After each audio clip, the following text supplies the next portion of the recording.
Welcome back to Vaishali's kitchen. आज आपण बनवणार आहोत मिसळ। तर मिसळसाठी आपण पहिलं मटकी, मूग, चणे आणि वाटाणे हे शिजून घेऊया। A few moments later. आता आपण मिसळचं सगळं शिजून घेतलेलं आहे मूग आणि ते। आता आपण त्याचे मसाले सांगते। कांदा, कोथिंबीर, हे वाटण आहे, हे खोबरं आणि कांदा मी भाजून घेतलेलं, वाटून घेतलं। अद्रक, लसूण, धना जिरा पूड, मीठ, घरचा मसाला, हळद, गोडा मसाला आणि कांदा लसूण मसाला। आता आपण बनवायला घेऊया। आपण पॅन मध्ये थोडं तेल घेतलेलं आहे, थोडं म्हणजे थोडंसं बऱ्यापैकी घेतलेलं आहे। मिसळीला थोडंसं तेल जास्त लागतं। मग आता कांदा घालते।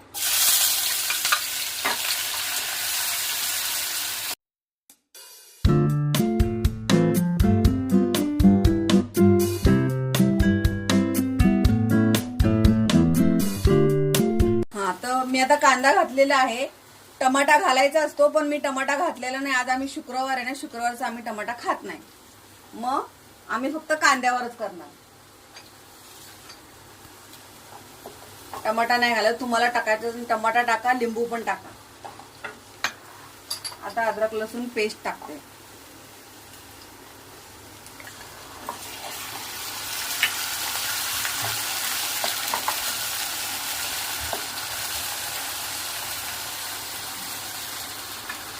हे मी खोबरं भाजून आणि कांदा भाजून घेतलेला आहे, त्याचं वाटण आहे।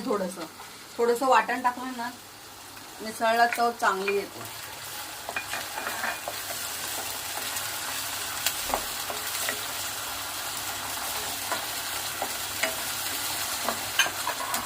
घेऊया गोडा मसाला। गोडा मसाला 2 चमचे, कांदा लसूण मसाला 1 चमचा, घरचा मसाला 1 चमचा, हळद अर्धा चमचा, धना जिरा पूड 1 चमचा आणि मीठ चवीनुसार।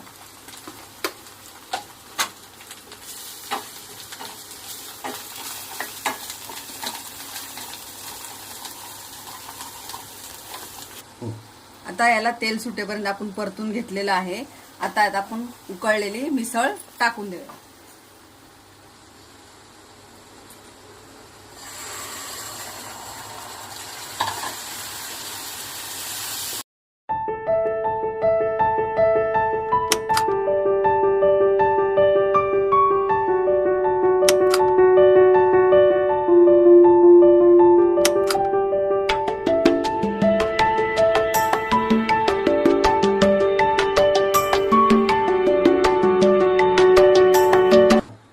आता यात पाणी टाकूया पातळ होण्यासाठी।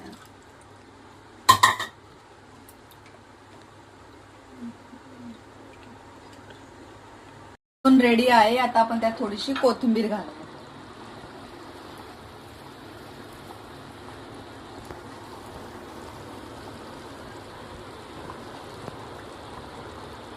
Five minutes later. तयार आहे आपली मिसळ पाव।